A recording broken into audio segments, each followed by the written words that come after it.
Monsieur Lopez, venez, je vous en prie.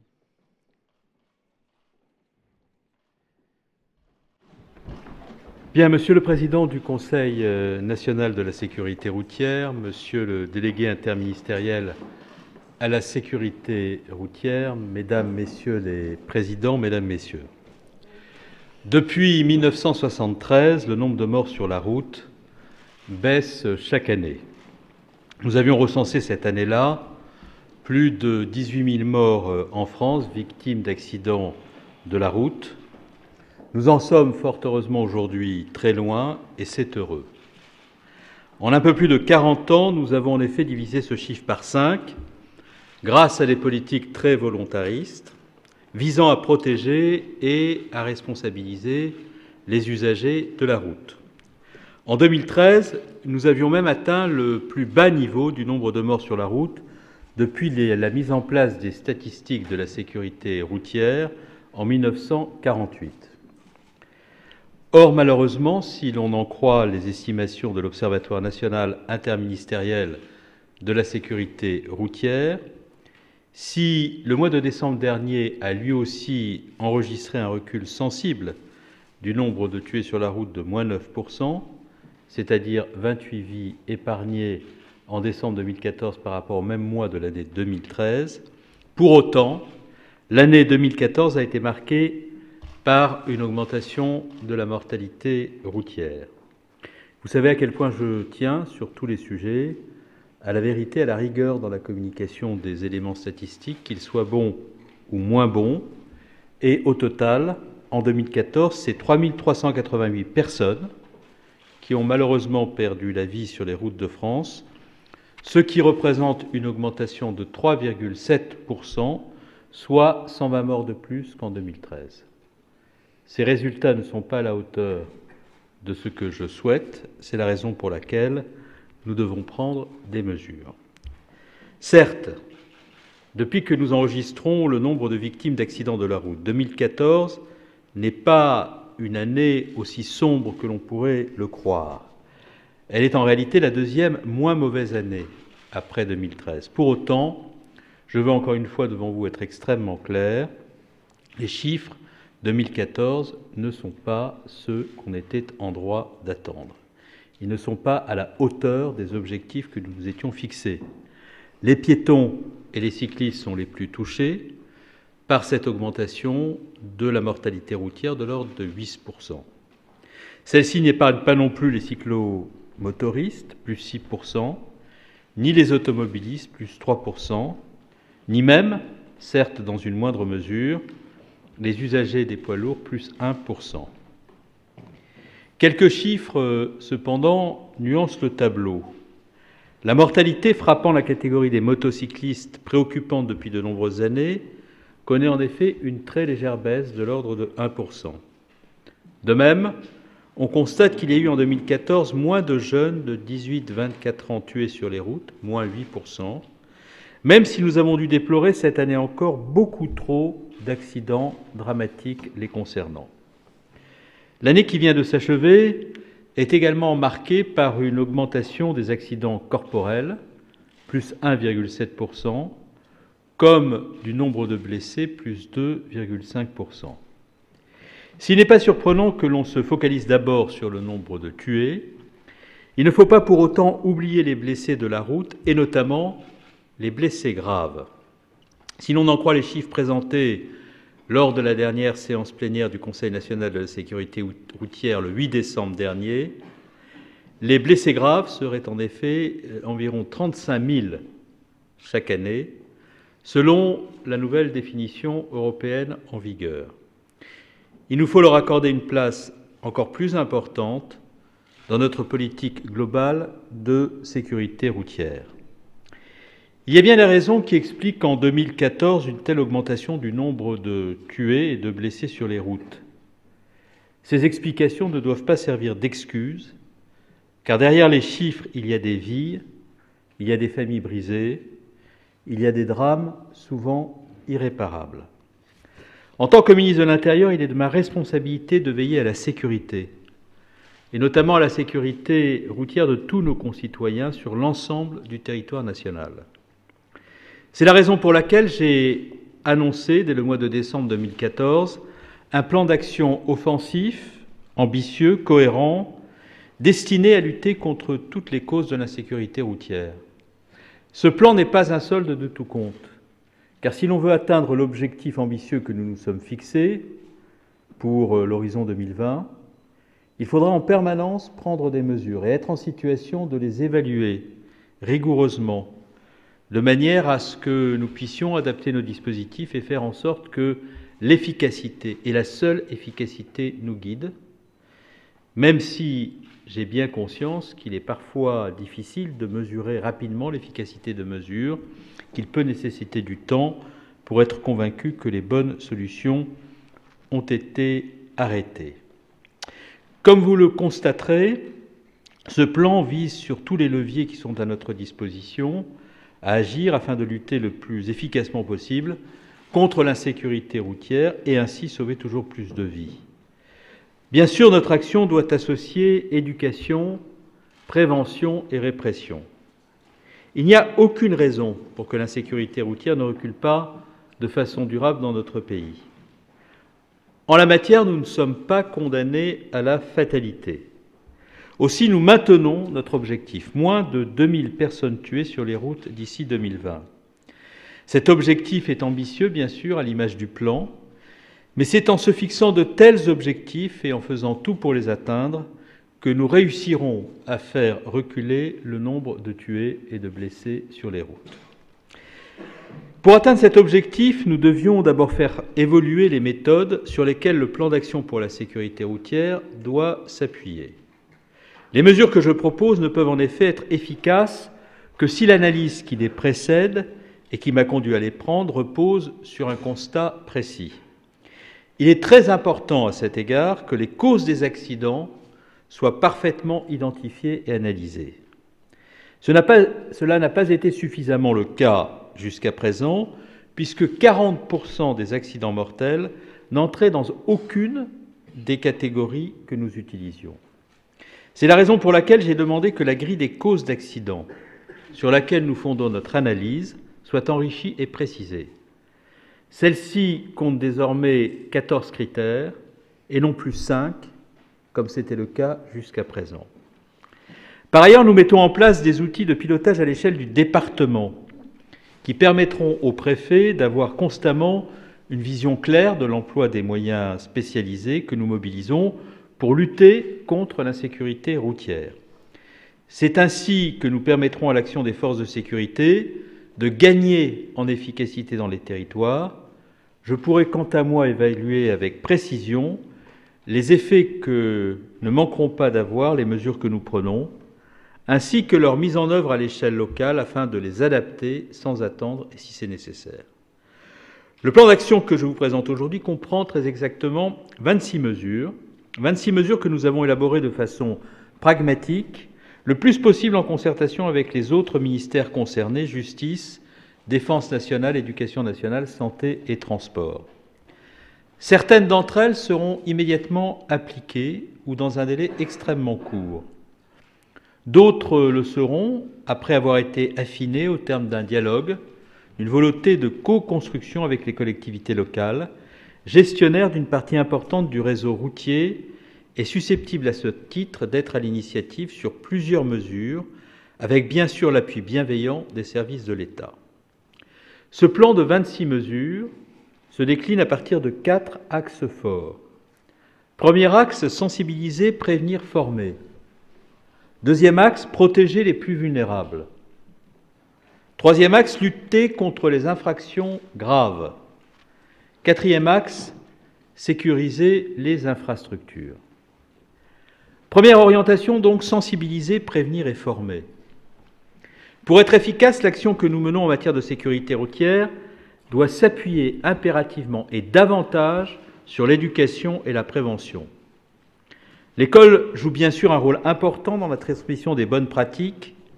La sécurité routière s'y apprend d'abord comme piéton, puis comme cycliste avec l'attestation scolaire de sécurité routière délivrée au collège.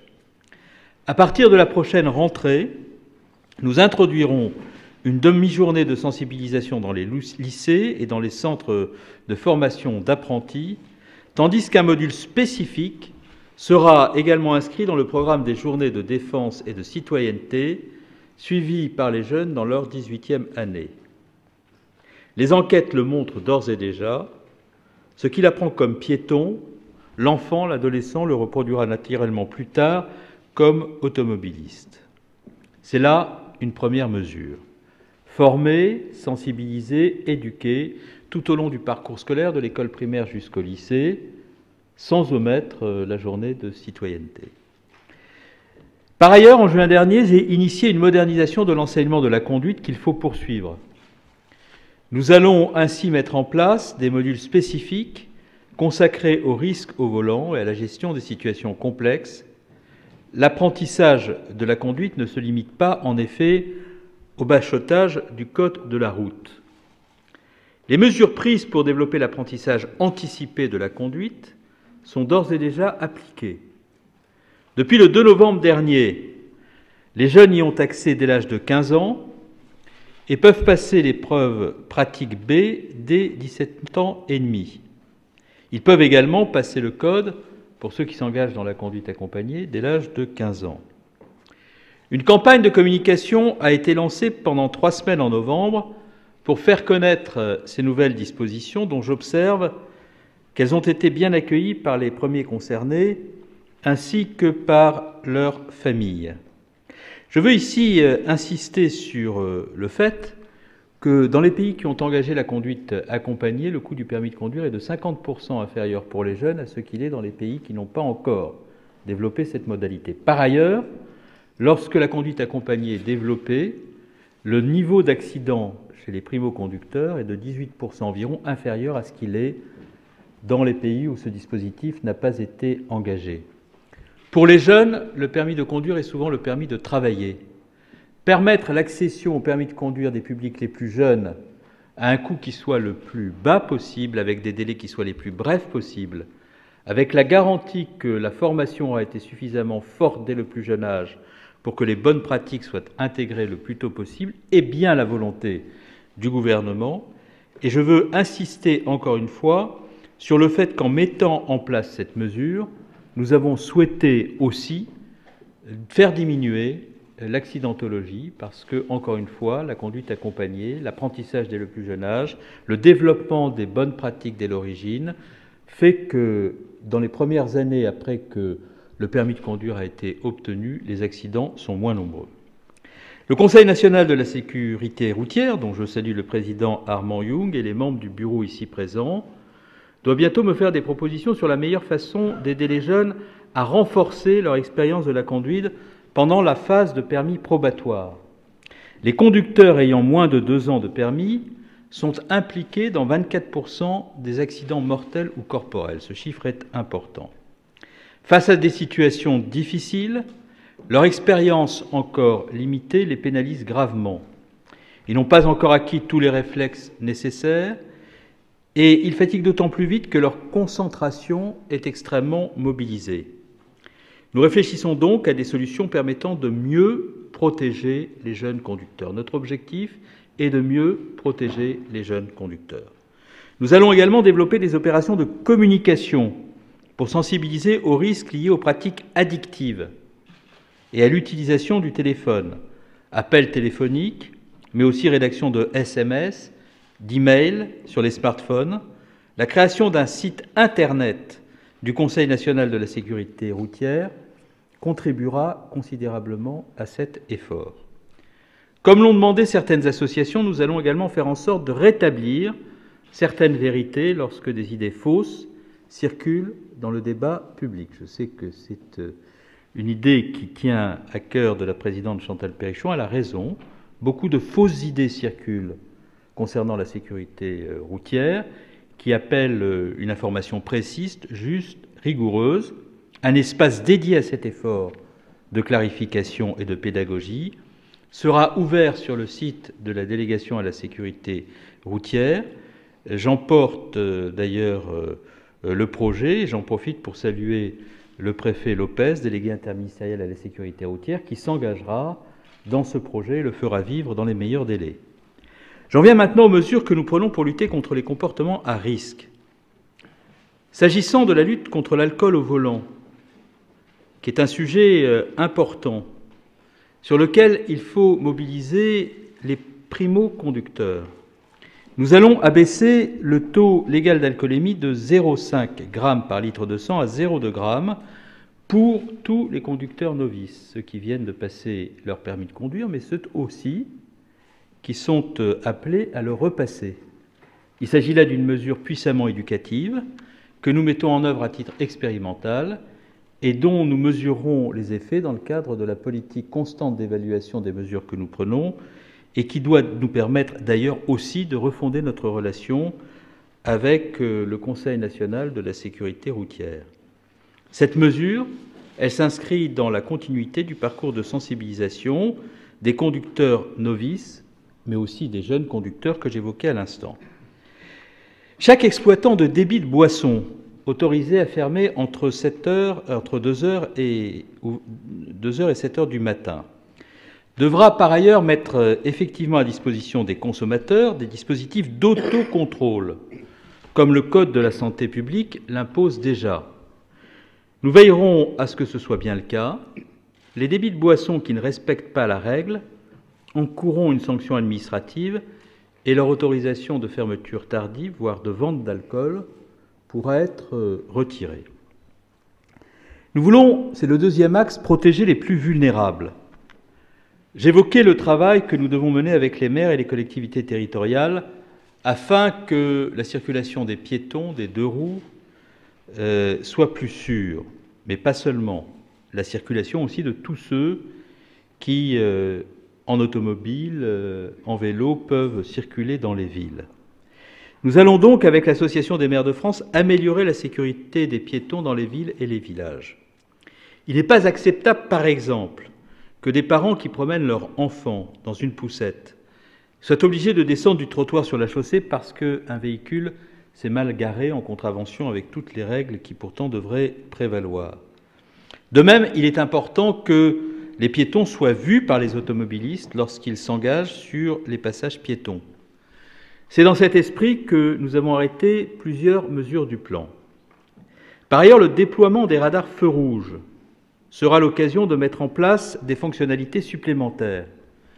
Il contribuera à limiter la vitesse des véhicules en ville et par là même à diminuer les risques pour les piétons, mais aussi pour les cyclistes. Je pense d'ailleurs que nos travaux avec l'AMF peuvent nous permettre d'aller plus loin. À l'instar des pavillons bleus qui distinguent les communes du littoral pour la qualité des eaux, un label pourrait récompenser désormais les communes engagées résolument dans la sécurité routière. Enfin, d'autres mesures doivent nous permettre de faire baisser le nombre très élevé d'accidents impliquant des usagers de deux roues motorisés, qu'il s'agisse de l'adoption d'équipements tels que les gilets de sécurité, qui devront désormais être portés lors d'arrêts d'urgence, c'est déjà le cas pour les automobilistes, ou bien de la généralisation à terme de panneaux de signalisation fusibles moins dangereux en cas de choc que les actuels panneaux entourés de glissières. Nous voulons, c'est le troisième axe du plan, lutter contre les infractions graves. Pour lutter contre la vitesse excessive au volant, nous allons poursuivre la modernisation des 4200 radars installés sur les routes de France, aussi bien les radars double face que les radars mobiles de nouvelle génération et les radars chantiers pour la sécurité des personnels qui interviennent chaque jour sur les routes. À cet égard, je rappelle d'ailleurs qu'un agent d'exploitation de la Nièvre a perdu la vie au début du mois de janvier alors qu'il intervenait sur un accident. L'an dernier, plusieurs policiers, plusieurs gendarmes sont également décédés, ainsi qu'un dépanneur. Par ailleurs, pour que la loi s'applique à tous de façon égale, pour empêcher qu'elle ne soit contournée, nous allons renforcer l'usage des radars double face qui permettront aux enquêteurs de mieux identifier les auteurs d'infractions commises dans la mesure où 2 photographies sont prises du véhicule en infraction. Ce dispositif garantira que la personne verbalisée est bien l'auteur de l'infraction. Les premiers radars double face ont été installés ce mois-ci. Parallèlement et dans le même esprit, nous allons faire en sorte d'empêcher que de jeunes enfants ou des personnes sans permis soient désignés comme titulaires de la carte grise d'un véhicule. Lors de l'édition de cette dernière, une personne titulaire du permis de conduire correspondant au type de véhicule à immatriculer devra ainsi être identifiée. Les fraudeurs doivent comprendre que la loi s'applique à tous, au bénéfice de tous, et qu'elle ne saurait être contournée par des manœuvres frauduleuses. Je souhaite également que nous augmentions fortement les contrôles anti-stupéfiants. Aujourd'hui, nous ne pouvons faire que des prélèvements sanguins, qui sont des prélèvements difficiles à effectuer sur le terrain. La mission interministérielle de lutte contre les drogues et les conduites addictives a lancé une expérimentation sur les prélèvements salivaires. Elle est en cours dans 11 départements. Et si les retours sont positifs, nous la généraliserons rapidement à l'ensemble du territoire. Enfin, pour lutter contre les comportements à risque qui nuisent d'une manière générale à la vigilance au volant, je pense aux téléphones portables, aux oreillettes, aux écouteurs, nous allons là aussi faire preuve de fermeté afin de responsabiliser les conducteurs. L'usage massif des smartphones et autres téléphones au volant depuis quelques années a une incidence sur la conduite et provoque des accidents en nombre. Nous allons poursuivre nos efforts pour sensibiliser les usagers. Sur la recommandation du CNSR, j'ai ainsi décidé, sur le modèle de l'interdiction du téléphone tenu en main, d'interdire l'usage au volant de tous les systèmes nécessitant des écouteurs, des oreillettes ou des casques. Je souhaite enfin que nous puissions sécuriser les infrastructures. Parallèlement à la nécessité de continuer de faire évoluer les mentalités et d'agir sur le comportement des conducteurs, nous allons adapter nos infrastructures et améliorer les véhicules. À cet égard, les collectivités locales jouent un rôle de premier plan. Elles gèrent en effet 98% du réseau routier. Avec l'aide des organismes techniques du ministère en charge des Transports, nous allons adapter les guides techniques et les procédures d'audit et d'inspection aux spécificités de chaque collectivité locale. Même sur le réseau routier de l'État à 2 voies, certaines portions de route connaissent encore beaucoup trop d'accidents. La vitesse maximale autorisée sera ainsi abaissée de 90 à 80 km/h sur certains tronçons d'axe pendant 2 ans, afin d'en observer les effets sur le nombre d'accidents. J'annoncerai, avant la fin du mois de février, les axes routiers que nous aurons retenus. Et je viendrai devant le CNSR à intervalles réguliers pour communiquer devant lui les résultats de cette expérimentation engagée sur ces axes routiers. En matière d'infrastructure, la signalisation joue un rôle important. C'est pourquoi, pour compléter leurs efforts, pour limiter les contresens sur les voies à séparation centrale, les gestionnaires de voirie seront désormais autorisés à renforcer la signalisation sur les bretelles de sortie par des panneaux sens interdit sur fond jaune, rétro-réfléchissants, afin d'alerter plus efficacement les conducteurs désorientés. Concernant les véhicules, nous soutenons les travaux européens pour améliorer la connaissance des mécanismes d'accident grâce à l'installation d'enregistreurs de données de la route dans les véhicules et grâce à la standardisation du format et du type de données enregistrées. Nous allons aussi réglementer le surteintage des vitres avant des véhicules. Actuellement, certains films ou dispositifs opacifiants rendent plus compliquée la contestation et la lutte contre les comportements dangereux, qu'il s'agisse de l'usage du téléphone ou bien de l'absence d'usage de la ceinture de sécurité. Ce plan d'action produira, je l'espère, rapidement ses effets. Je vous ai dit tout à l'heure que nous étions donnés les moyens de suivre avec beaucoup de précision les actions menées sur le terrain ainsi que les résultats obtenus. D'autres mesures, je vous l'annonce, seront prises dans les prochains mois, en fonction notamment des mesures que nous aurons mises en œuvre, expérimentées et évaluées. C'est le cas, par exemple, pour certains projets, tel l'éthylotest anti-démarrage. La justice peut déjà, dans certains cas, interdire à des conducteurs condamnés pour conduite en état d'ivresse d'utiliser des véhicules si ces derniers ne sont pas équipés de ces éthylotests anti-démarrage. Je souhaite que l'on renforce le réseau des installateurs agréés d'éthylotests anti-démarrage afin que la justice puisse facilement prononcer de telles peines. Ce sera l'un des objectifs du plan que j'annonce aujourd'hui, que de procéder à la généralisation de ces installateurs agréés. Pour conclure, je voudrais insister sur un élément très concret important. La sécurité routière est l'affaire de tous. C'est un domaine dans lequel les partenariats entre les différents acteurs concernés sont absolument nécessaires. Les pouvoirs publics, les services de police, les unités de gendarmerie, les gestionnaires de voirie, les associations, mais aussi le monde de l'entreprise. Je rappelle à cet égard que l'accident sur la route est le premier risque mortel, le premier d'accident du travail. Des plans de prévention des risques routiers, initiés au sein de chaque organisation et participant à la formation continue des conducteurs, doivent sensibiliser à ce problème grave.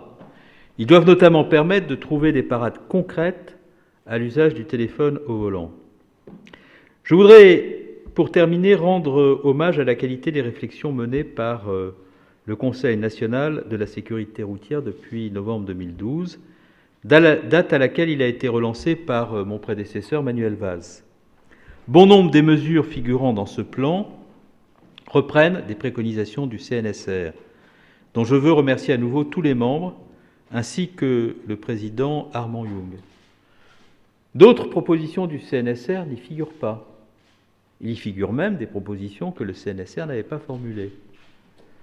Parce que nous sommes dans la volonté de jouer sur tous les instruments possibles à notre disposition pour être efficaces. Mais je veux profiter de la présence des membres du CNSR, de son président, pour dire la volonté que j'ai d'approfondir et de redynamiser la relation avec cette instance. Je pourrais bien entendu annoncer des mesures, attendre qu'il soit constaté qu'elles ne sont pas suffisantes, comme cela est systématiquement le cas lorsque le ministre de l'Intérieur annonce des mesures. D'ailleurs, le feront-ils peut-être que les membres du CNSR au sorti de cette réunion. Et puis attendre la prochaine salve de mesures pour jouer le même rôle, avec les mêmes positionnements. Moi, je souhaite que nous coproduisions la politique de sécurité routière. Je veux des outils d'évaluation imparables qui soient mis à la disposition du CNSR. Je veux que le gouvernement se tienne à la disposition du CNSR pour répondre à toutes ces questions. Je souhaite que le maximum de politiques publiques soient coproduites et évaluées de concert.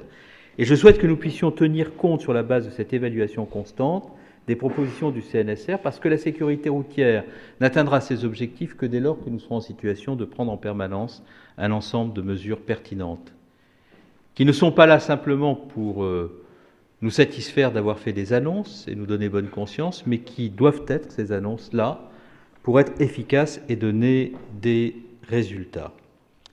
Voilà ce que je voulais vous dire, mesdames et messieurs. Je vous laisse maintenant avec le président du CNSR, ceux qui veulent se joindre à lui, et le délégué à la sécurité routière, de manière à ce que vous puissiez, sur l'ensemble des sujets que je viens d'évoquer, demander toutes les précisions utiles. Je vous remercie.